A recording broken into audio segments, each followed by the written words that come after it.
ईद का दिन था। हर तरफ खुशियों का माहौल था। बच्चे नए कपड़ों में खेल रहे थे। हर घर से मेहमानों की आवाज और हंसी की गूंज सुनाई दे रही थी। लेकिन एक माँ के दिल में उदासी थी। उसके दो बेटे उसके साथ थे, लेकिन तीसरा बेटा जो विदेश में था, उसकी याद ने माँ के दिल को बेचैन कर रखा था। माँ ने बेचैनी से घड़ी की ओर देखा। दोपहर हो चुकी थी, लेकिन बेटे की कॉल नहीं आई। उसकी आंखें दरवाजे पर टिकी थीं और दिल में बस एक ही सवाल था, मेरा बेटा कहाँ है? आज ईद का दिन है, कम से कम आज तो कॉल कर लेता। आखिरकार माँ ने धीरे से कहा, आज तो ईद है, मेरे बेटे का फोन भी नहीं आया।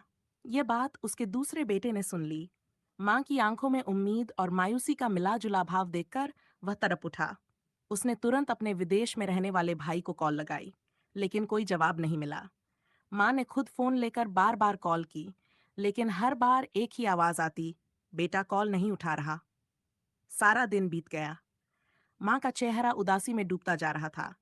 शायद मेरा बेटा व्यस्त होगा, या शायद भूल गया होगा। यह ख्याल दिल को और भारी कर रहा था। शाम हो चुकी थी। सूरज ढलने लगा और माँ की आंखों में आंसू झिलमिलाने लगे। तभी फोन की घंटी बजी। स्क्रीन पर बेटे का नाम देखकर माँ की आंखों में चमक आ गई। उसने जल्दी से कॉल उठाई।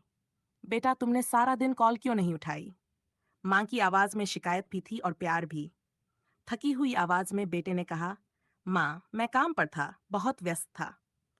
माँ के दिल को थोड़ी तसल्ली हुई, लेकिन उसने तुरंत कहा, बेटा आज तो ईद थी, आज तो छुट्टी कर लेते। दूसरी तरफ कुछ पल के लिए खामोशी छा गई। फिर बेटे ने धीरे से कहा, माँ, मुझे पता है आज ईद थी, लेकिन यहाँ हालात ऐसे थे कि छुट्टी नहीं कर सका। माँ की आंखें भर आईं। उसने नरमी से पूछा, कुछ खाया भी है बेटा? बेटे ने गहरी सांस ली। नहीं माँ, अभी आया हूँ, अब खाना खाने जा रहा हूँ। माँ ने धीरे से कहा, बेटा, खाने का ध्यान रखा करो, तुम्हें कुछ हो गया तो मेरा क्या होगा? बेटे की आंखें भी भीग गईं। माँ, मैं ठीक हूँ, बस दुआ करती रहना। ये वो पल था जो माँ के दिल को सुकून दे गया। जो माँ पूरे दिन बेटे की आवाज सुनने को तरस रही थी, अब वह सुकून में थी।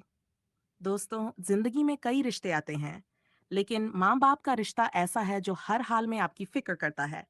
उनके लिए वक्त निकालो, क्योंकि एक दिन ऐसा आएगा जब तुम उनकी आवाज सुनने को तरसोगे।